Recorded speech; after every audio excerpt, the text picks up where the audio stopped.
In the early 1960s, at the height of the space race, 3 African American women changed the course of history.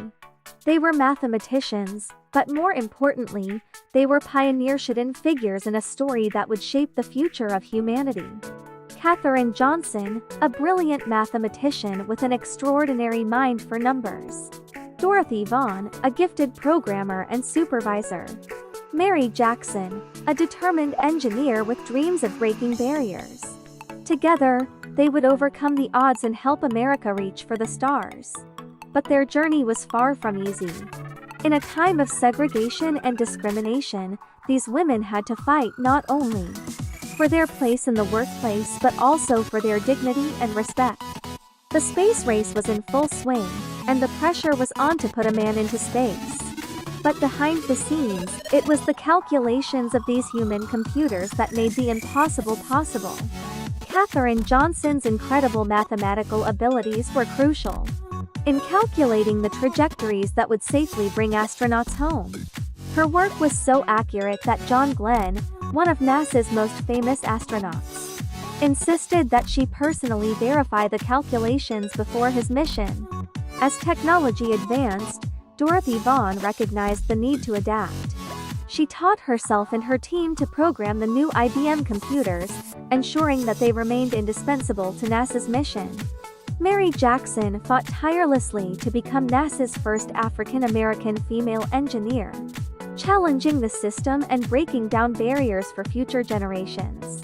Their contributions culminated in one of NASA's greatest achievements, successful orbit of the Earth by Glen. But their legacy goes beyond that.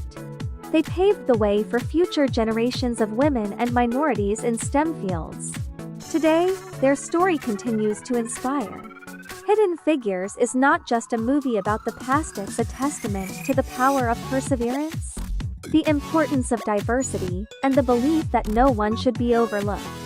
Approximately 1 year early 1961 to early 1962, what is the height of the American-Soviet space race? In the life of 3 female friends who worked in the female African-American computing section of NASA at Langley, is presented. Their largely unheralded at the time contributions to the advancement of the American space program are dramatized. Their contributions, which they were able to achieve despite facing both gender and race issues. The latter, as much of the US, including NASA, was still segregated. Mary Jackson, assigned to the space capsule heat shield team, is encouraged by one of the engineers on the team to apply for one of the more senior engineering positions, he seeing her expertise. In what ends up being the catch-22, Mary does not have the necessary qualifications for the promotion, and cannot get those qualifications as the extension courses are not taught in any high school accessible to African Americans in Hampton, where she lives. Her struggles are exacerbated by her husband Levi Jackson, a civil rights activist, who only sees the advancement of African Americans in a narrow view. Dorothy Vaughan has been acting supervisor of the section, only having the responsibilities but not the title or the associated pay. Dorothy believes not getting that promotion is largely the doing of her Caucasian supervisor, Vivian Mitchell. With the first IBM mainframe computer just having been purchased at NASA, Dorothy, with the odds stacked against her, tries to learn as much as she can on her own about its workings to make herself and the entire African American female computing section relevant in this changing time. And widowed mother Katherine Goble is the mathematical genius whose expertise in analytical geometry gets her assigned to the Space Task Group under the lead of L. Harrison, a no-nonsense man who wants the job done at any cost. To get to Harrison, Katherine has to go through lead engineer Paul Stafford, who sees her as an irrelevant underling. He always falling on the excuse of clearance to quash Katherine's ability to do her job effectively. Her burgeoning romance with National Guardsman Jim Johnson is also dramatized, their relationship despite their rocky start.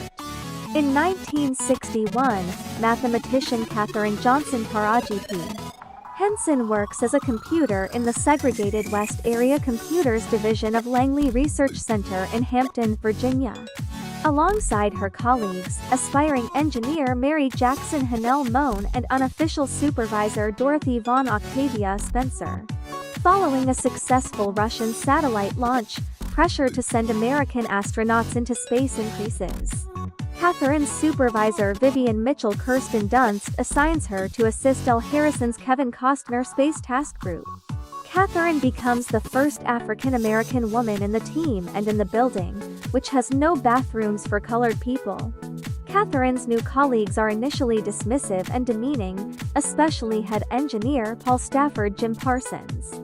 Meanwhile, Dorothy's request to be officially promoted to supervisor is rejected by Vivian. Mary identifies a flaw in the experimental space capsule's heat shields, encouraging her to more assertively pursue an engineering degree. At a barbecue, Katherine meets U.S. Army officer Jim Johnson Mahershala Ali, and they are attracted to each other. But she is disappointed when he voices skepticism at women's mathematical abilities. He later apologizes and they ultimately get married. Harrison invites his subordinates to solve a complex mathematical equation, and Katherine steps forward, leaving him impressed. The Mercury 7 astronauts visit Langley, and astronaut John Glen Powell is cordial to the West Area Computers employees. Over time, Katherine becomes better acquainted with her colleagues. Harrison becomes upset when she is not at her desk, and she explains how far she has to walk to use the colored people's bathroom in another building. Harrison abolishes bathroom segregation, personally knocking down the colored bathroom sign. Despite Stafford's objections, he allows Katherine to be included in their meetings, in which she creates an elaborate equation to guide the space capsule into a safe re-entry. Despite this, Katherine is forced to remove her name from all the reports, which are credited solely to Stafford.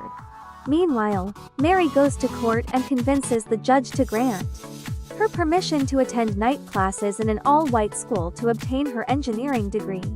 Dorothy learns of the impending installation of an IBM 7090 electronic computer that could replace her co-workers. She visits the computer room and successfully starts the machine. Later, she visits a public library, where the librarian scolds her for visiting the whites-only section to borrow a book about Fortran. After teaching herself Fortran and training her West Area co-workers, she is officially promoted to supervise the programming department, and the others are transferred there. While congratulating Dorothy on her work, Vivian assures her that she never treated her differently due to the color of her skin. Dorothy is unconvinced.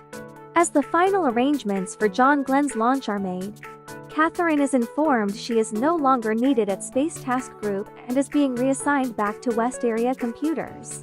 As a farewell gift, her colleagues buy her a pearl necklace, the only jewelry allowed under the dress code.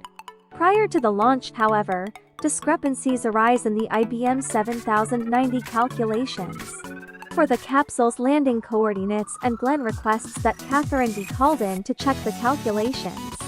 Katherine quickly does so and hurriedly deliver the results to the control room, only to have the door slammed in her face. However, Harrison brings her into the control room so they can relay the results to Glen together. After a successful launch, the space capsule has a warning light indicating a heat shield problem. Mission Control decides to land it after 3 orbits instead of 7. Katherine understands the situation and suggests that they should leave the retro rocket attached to heat shield for re-entry. Her instructions prove correct, and Friendship 7 successfully lands in the ocean. Following the mission, the mathematicians are laid off and ultimately replaced by electronic computers. Katherine is reassigned to the Analysis and Computation Division. Dorothy continues to supervise the programming department, and Mary obtains her engineering degree. An epilogue reveals that Katherine calculated the trajectories for the Apollo 11 and Apollo 13 missions. In 2015, she was awarded the Presidential Medal of Freedom, and a new 4,000 square foot computational research facility at the Langley Research Center was renamed the Katherine G. Johnson Computational Research Facility in her honor the following year. Historical accuracy. The film, set at NASA in 1961, depict segregated facilities such as the West Area Computing Unit, an all-African American group of female mathematicians, who were originally required to use separate dining and bathroom facilities. However, in reality, Dorothy Vaughan was promoted to supervisor of West Computing in 1949, becoming the first African American supervisor at the NACA and one of the few female supervisors. In 1958, when the NACA made the transition to NASA, segregated facilities, including the West Computing Office, were abolished. Dorothy Vaughan and many of the former West computers transferred to the new Analysis and Computation Division Act, a racially and gender-integrated group. Mary Jackson completed her engineering courses and earned a promotion to engineer in 1958, becoming NASA's first African-American female engineer. Katherine Johnson was assigned to the Flight Research Division in 1953, a move that soon became permanent. When the Space Task Group was formed in 1958, engineers from the Flight Research Division formed the core of the group and Katherine moved along with them. She co-authored a research report in 1960, the first time a woman in the Flight Research Division had received credit as an author of a research report. The Space Task Group was led by Robert Gilruth, not L. Harrison, who was created to simplify a more complex management structure. Vivian Mitchell and Paul Stafford are composites of several team members reflecting common social views and attitudes of the time. Carl Zielinski is based on Mary Jackson's mentor Kazimierz Koz-Chernetsky. John Glen did ask specifically for Johnson to verify the IBM calculations, although she had several days before the launch date to complete the process. Hidden Figures is a marvelously entertaining film. The script adaptation by Alison Schroeder and Theodore Melfi tells its true story accurately and engagingly, weaving its many storylines together seamlessly, educating and entertaining their audience throughout. Melfi also directs and uses his talented and award-worthy cast to thrill us, to make us cheer and give us moments of humor and just plain fun. I was impressed at how much this movie packed in without seeming cluttered, how much it affected me emotionally without being manipulated, and how much appreciation I gained for these women, their struggles and the importance of the times in which they lived and accomplished so much. It's also surprising that so little has been widely known about these women until now. Don't let Hidden Figures be a hidden treasure. See it soon. It's out of this world, a plus. So, the next time you look up at the stars, remember that behind every great achievement, there are often unsung heroes, those hidden figures who dared to dream, to challenge the status quo, and to reach for the stars. Thank you for watching. If you enjoyed this video, don't forget to like, share, and subscribe for more inspiring stories.